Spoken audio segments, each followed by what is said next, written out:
If you think it's been cold here lately, just wait until next week and we have a real blast of Arctic air we're expecting. So prepare now for that to happen because we don't want to have any stories like that.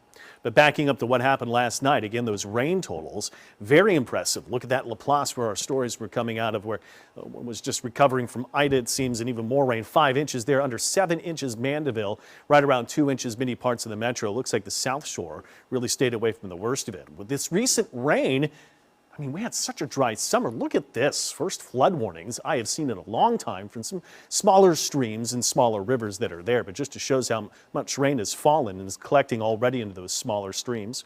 66-mile-per-hour wind at Armstrong International, and look at some of those winds well over severe wind criteria. Mandeville, a gust to 62.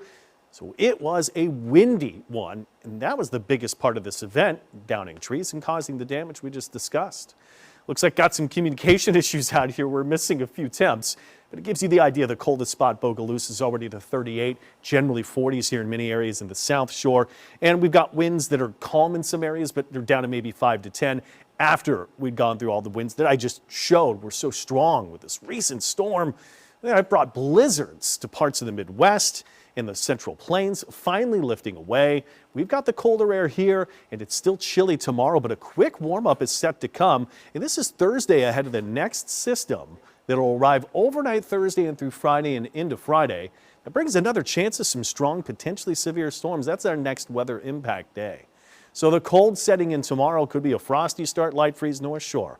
Could be some frost for areas that are typically coldest South Shore.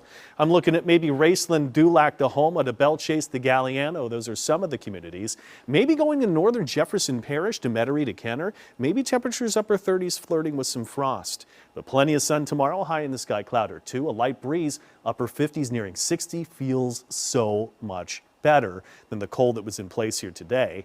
When we get into Thursday, temperatures starting to go up. These temperatures are most likely just after midnight, and we might actually go up from there throughout the day because look at what happens. Yeah, more clouds, maybe a sprinkle. I'm not so hot on that, but temperatures going up to near 70, and this is going to set the stage for what's to come in our next potential event. Some indications overnight Thursday to Friday, some possibly strong to severe storms. This forecast holds more rain later into the forecast into Friday, but we're already under a risk for possible severe storms Thursday night. Again, we're on the very southeast side of that. Most of the storms earlier into Thursday expected to be west of here, but we also have a risk of storms possibly severe into Friday, and we're on the west side of that. So that notes it's more likely that the storms are overnight going into the morning hours. We may just get that window where it's not so bad. Cold to the weekend and chilly, but at least it's dry. Have to talk about next week. That's what we just started out with. You may have heard already, and I'm writing this story to post at WDSU.com right now. And look at this. By Monday, look at that air. Forecast low temperatures into next Monday to Tuesday. That could be a piece of what you hear is that polar vortex dropping in, giving us some frigid Arctic air. And a first look at lows by next Tuesday could be down to possibly teens to the North Shore. Could be a hard freeze even through the South Shore. It's a first look at the forecast. It's 7 days away, but we already have a weather impact day. Could be upgraded to a weather alert day.